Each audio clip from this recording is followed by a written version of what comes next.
অর্শ, haemorrhoid বা piles কাকে বলে?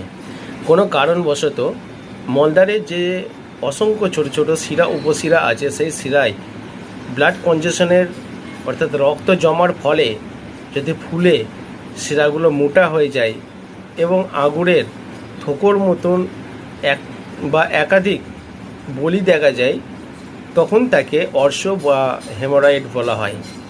এই অর্শকে দুই ভাগে ভাগ করা যায়।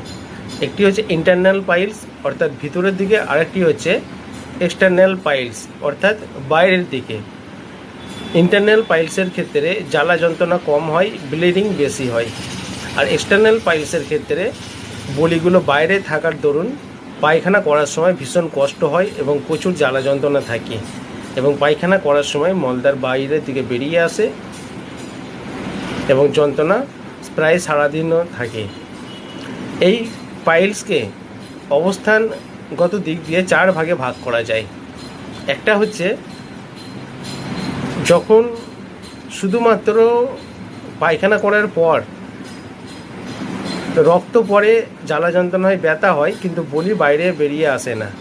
আর একটা হচ্ছে পায়খানা করার পর মলদ্বার বাইরে বেরিয়ে আসে কিন্তু অটোমেটিক আবার ঢুকে যায়। নাম্বার 3 হচ্ছে পায়খানা করার পর